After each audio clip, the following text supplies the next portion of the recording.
Boses ng kabataan, Maaasahan kahit kailan.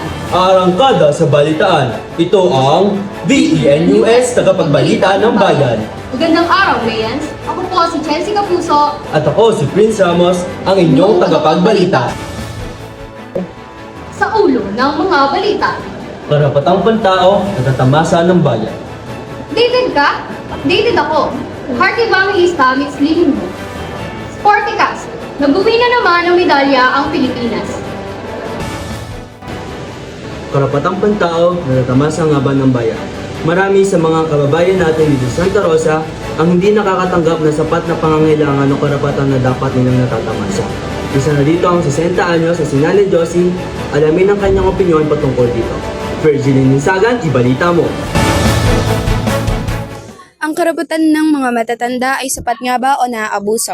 Dito sa pamayanan ng Santa Rosa, alamin ang opinyon ni Nanay Josephine Marpil mula sa Barangay Ibaba, Santa Rosa, Laguna.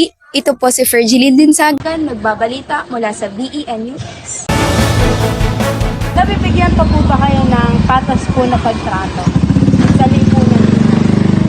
Patas? Opo, patas na trato. Parang na hindi po kayo nadidiskrimina na, ay hindi, matanda ako. Sige, wala. Hindi naman. Lagi ako sinasabay maganda. Nabibigyan pansin pa po ba sa tingin niyo yung mga matatanda or yung may edad na po sa lipunan po natin? Yung iba, hindi mapapansin. Bakit po sa Yun tingin? yun ang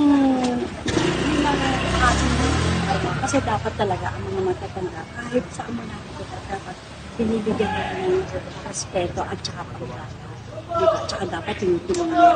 Kahit bata, kahit mga bata, dapat tayo din marespeto sa mga matatanda. Magandang hapon, umaga at gabi mga kababayan. Sa mga sinabi ni Nanay Josephine Marpil, makikita natin na mayroon pa rin respeto ang mamamayan sa nakakatanda. Sa mga naranasan ni Nanay, makikita pa rin natin na siya ay inaalagaan, minamahal at binibigyan pansin. Ngunit hindi lahat ay nabibigyan ng gantong pagtrato. Meron tayong nakikita na ibang may edad na namamalimos at napapabayaan ng sarili nilang pamilya at kapwa mamamayan. Hindi lahat ay nakakaranas ng mga naranasan ni Nanay. May mga iba na hinahayaan na lamang. Ngunit ang payo lamang ni Nanay para sa mga may edad ay magpahinga na lang at manatili sa bahay. Dahil ang pagtatrabaho nila ay tapos na at manatili na lang silang payapa. At ang pagdagdag naman ni Nanay sa mga nakakabata, respetuhin at galangin ang mga nakakatanda. Dahil nga sila ang nag-alaga sa mga henerasyon natin ngayon. Muli, ako po si Kurt Calvin S. Porras, nagbabalita mula sa VENUS. Elijah, kamusta ang benepisyo at kalagayan ng mga nakakatanda sa kasalukuyan? Well, Prince, may mga senior citizen naman na nakakatanggap mula sa gobyerno ng pinansyal buwan-buwan dahil sa kanilang katandaan at di na kaya magtrabaho.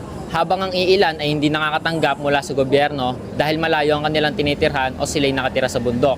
Ngunit, ito ay kulang para sa kanila. Dahil sa kinakaharap ngayon na kahirapan ng mga tao ngayon, ang mga matatandang dapat ay nakatira na lang sa kanilang mga tahanan ay napipilitang magtrabaho. Sila ay napipilitang maghanap ng pagkakakitaan upang matustusan ang kanilang pangangailangan.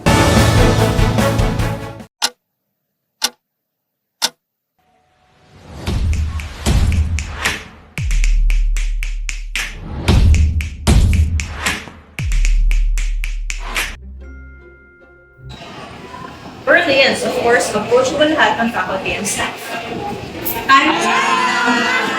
Orleans, of course, takot kami malate.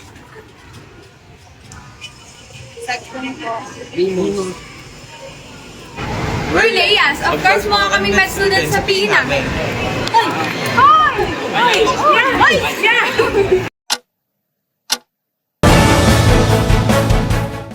Tutukan si Yuri Mercado para sa Updated Ka, Updated Ako.